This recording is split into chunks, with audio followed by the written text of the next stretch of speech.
Welcome to Leading the Herd, a podcast all about innovations in cattle breeding, put simply.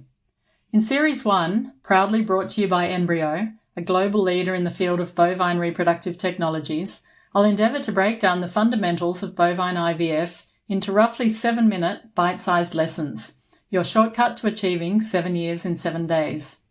Whether you're an experienced breeder, new to assisted reproductive technologies, or just curious to find out more, this series will serve as your blueprint for success.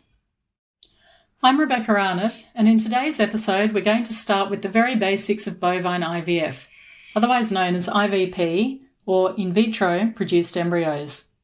We'll explore what it is, how it differs from traditional embryo transfer, and outline a few reasons for its extraordinarily rapid growth around the world. There are quite a few technical terms and acronyms to get your head around if you're relatively new to IVF, so I'll endeavour to explain these and also keep it as short and as simple as I can. So what exactly is bovine IVF, and how does it compare to conventional embryo transfer or MOET, multiple ovulation embryo transfer? Bovine IVF, or in vitro fertilization, is a cutting-edge reproductive technology that allows embryos to be created outside the cow's body in a controlled laboratory setting. The process starts with a veterinarian or OPU technician collecting oocytes or eggs from a donor cow's ovaries using ultrasound-guided follicular aspiration, or in other words, using a transvaginal probe with a needle to aspirate fluid from the ovarian follicles. After each aspiration, or OPU, the collected follicular fluid is filtered by an oocytologist who sets up a lab, in inverted commas, on site. And the oocytes, or ova, are identified, counted and graded under a microscope. Viable oocytes from each donor are then placed in a holding media and individual tubes for safe transportation back to the lab via a portable incubator. It is essential that the oocytes are transported back to the lab within 22 hours to be fertilized, in vitro, with the nominated bull's semen. The resulting embryos are then cultured or grown in the lab for around 7 or 8 days before selecting only the grade 1 embryos for transfer.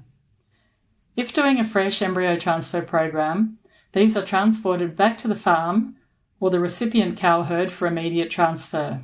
Alternatively, they can be frozen or cryopreserved for future use. You might also hear the term IVP, or the in vitro production of embryos. Really, this is the correct terminology because it covers the broader process of producing embryos, i.e. oocyte collection, fertilization in the lab, and the in vitro culturing of embryos, whereas IVF is really just the fertilization step of the process. Until recently, the term embryo transfer tended to relate to multiple ovulation embryo transfer, or MOET.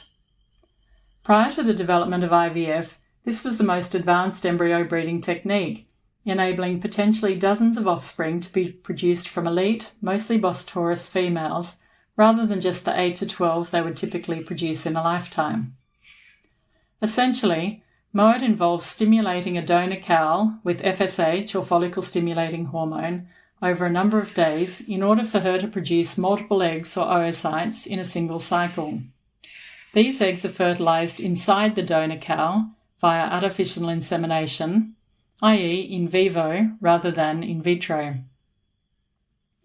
After a week or so, a specialist veterinarian will flush the fertilized embryos from the uterus of the donor cow. They will then filter, search for and grade the embryos, often themselves, in an improvised lab on farm, before either transferring these directly into recipient cows or freezing them for later use. While I'll talk about the pros and cons of IVP and MOET in the next episode, some of the main reasons for the rapid uptake of IVP is the potential for a much faster rate of genetic improvement, the significantly higher success rates in Bos indicus cattle over MOET, and the critical shortage of skilled MOET veterinarians.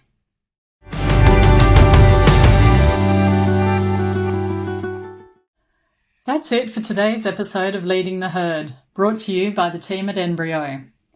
If you enjoyed this episode or learned something new, be sure to like, subscribe, and share this podcast with your neighbour, fellow breeders, colleagues, or anyone looking to optimise genetic potential in their herd. For more resources, updates, or to learn more about how embryo is poised to transform the way cattle are bred globally, visit our website embryo.com or follow us on your preferred social media platforms. Thanks for tuning in, and I look forward to having you join me next time on Leading the Herd. The information provided in this podcast is for educational and informational purposes only. While we strive to present accurate and up-to-date insights into bovine IVF and related technologies, the views and opinions expressed in this podcast are those of the host, contributors, and guests, rather than professional advice.